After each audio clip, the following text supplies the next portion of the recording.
Hello, this is Dave Sugarbaker, and today is the 8th day of December 2024.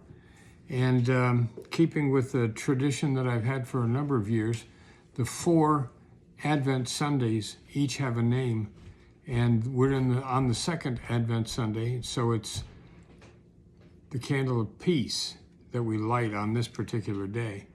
And that's what the sermon topic's about. From Isaiah, the 2nd chapter. He will judge between the nations and will settle disputes for many peoples. They will beat their swords into plowshares and their spears into pruning hooks. Nation will not take up sword against nation, nor will they train for war anymore. After my father died, my mother sold our house in Sioux Falls, South Dakota, and moved to Bryn Mawr, Pennsylvania, to get her master's degree in library science and to start the next chapter of her life. She met a man at the church she was attending, and in time they fell in love and announced their intention to marry. I co-officiated at the wedding, and Ralph Overman became my stepfather. Ralph was a physicist. My brother, who was the lone physicist in a family of humanities people, finally had somebody to talk to at Thanksgiving dinner. Ralph was recruited to the Manhattan Project in 1942. He had been teaching at a small college in Alabama, and on his summer break, he took a road trip to visit his brother in Maine. He got a call in Maine from a general who had tracked him down. The general was based in New York City, and the general invited Ralph to join a secret project which the general was not going to describe. And Ralph told the officer that he couldn't say yes until he knew something about what the project was going to be and whether he would be a good contributor to that project.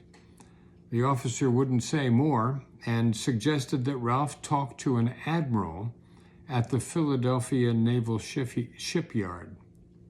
Well, Ralph called the admiral, but the admiral wasn't going to tell him anything either and referred him back to the general in New York. Ralph called the general in New York back, and the general was still requesting that Ralph joined a project that was a mystery to Ralph anyway. And Ralph finally agreed, and then they told him, the general told him, to report directly to the Philadelphia Naval Shipyard, where the project was beginning. At this point, Ralph was still in Maine visiting his brother, and he protested that he needed to go back to Alabama first and tell his family what was going on. And the general said, you go to Philadelphia and other people are going to tell your family what your family needs to know. Ralph was recruited to the team that would develop atomic bombs. It was understood that both Germany and the Soviet Union were also working on developing atomic weapons. Ralph and his family were moved to Oak Ridge, Tennessee, where he was one of a team of researchers into the mysteries of nuclear fission. I've seen a picture of Ralph and a fellow scientist in their shirt sleeves working in front of an early nuclear reactor built out of lead bricks.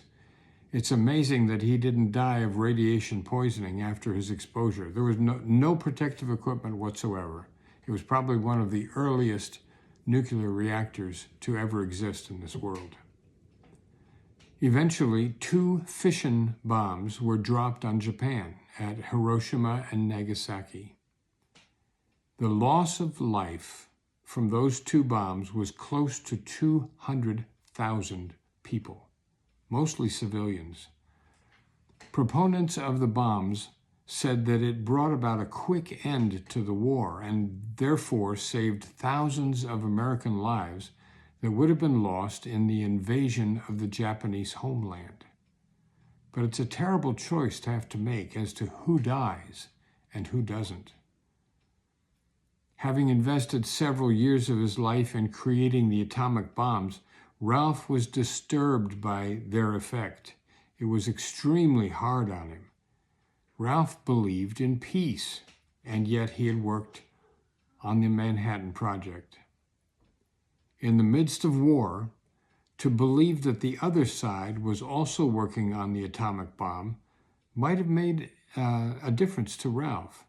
To help the Allies win that race and have the technology at their disposal, rather than be a victim of Hitler's projected uses of the same devastating new weapon. After the war, Ralph wrote a textbook on the uses of radioactive isotopes in medicine. He was particularly emphasizing cancer diagnosis and treatment. He worked for years in the Atoms for Peace program, teaching scientists around the world the uses of atomic energy for peaceful purposes. I believe Ralph understood that scientific ideas could stir spiritual feelings of wonder and connection.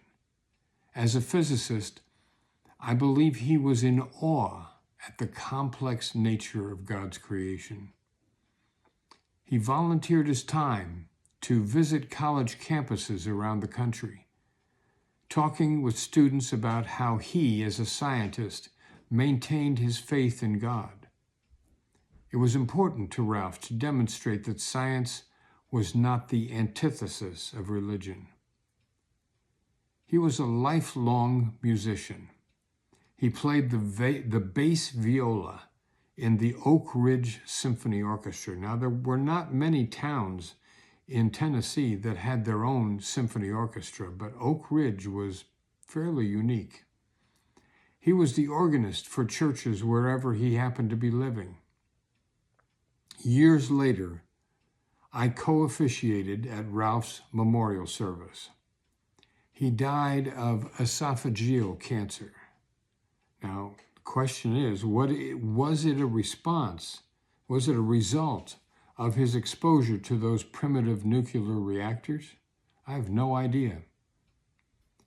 Ralph had specifically said that he didn't want people to remember him for his work on the atomic bombs.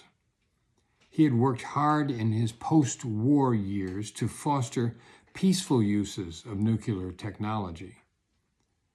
At his memorial service, I was asked to invite anyone attending to say a few words if they would like.